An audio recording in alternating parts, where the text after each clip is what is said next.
ৰমেন আমি গান গাওঁ আহ ঠিক আছে গাওঁ আহ মই প্ৰথমতে গাওঁ ৰ চেনি মাই দুগালত টপক টপক চুমা খাম না না না না না লাডে নাছিল পলাই গৈ পাকিস্তান তোমাক পিছে পলাই লৈ যাম ৰাজস্থান তহঁতি কি গাইছ মই গাইছো শুন ৰ চাম কানো দূৰলৈ না যাবা মদে মাংস আনি থৈছো ঘৰতে বহি খাবা ঐ ছাৰ আহিছে ঐ ছাৰ আপুনি ইয়াত মই অথনিৰ পৰা তহঁতৰ গানবোৰ শুনিহে আছিলো ৰ তহঁতক ছাৰ বিহু পালেহি যে সেইবাবে গান গাই আছিলো আকৌ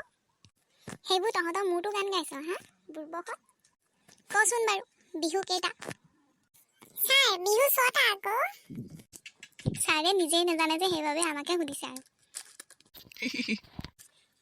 বিহু 6টা হা মূৰ্খত কি বাৰু কচোন বহাগ বিহু মাঘ বিহু কাতি বিহু ৰঙালী বিহু কঙালী বিহু ভোগালী বিহু এইকেইটা আকৌ খালি তহঁতে মোৰ মূৰটো খালি বোপাইহঁত ছাৰ আমি আকৌ আপোনাৰ মূৰটো কেতিয়া খালোঁ আপোনাৰ মূৰটো আপোনাৰ লগতে আছেচোন তহঁতৰ মূৰটো মনে মনে থাক শুন মই কৈছোঁ বিহু 3টা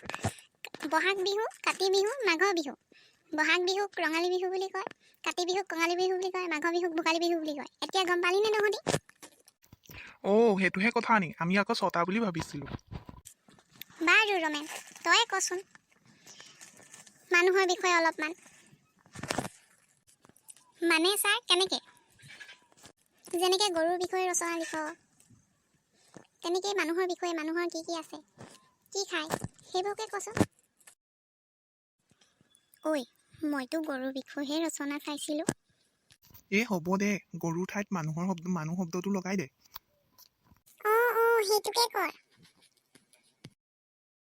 মানুহৰ 4টা ঠেং আছে এডাল নেজ আছে মানুহে ঘাঁহ খায় ইত্যাদি খালি তহঁতি কোনখন পৃথিৱীত আছ বুৰ্বকত মোৰ মূৰটোহে ঘূৰাইছে আৰু এহেঁতৰ কথা শুনি ঐ ছাৰৰ আকৌ কি হ'ল জানো পাই কি হ'ল পলা ইয়াৰ পৰা নহ'লে আমিয়ে ফচিব লাগিব পলা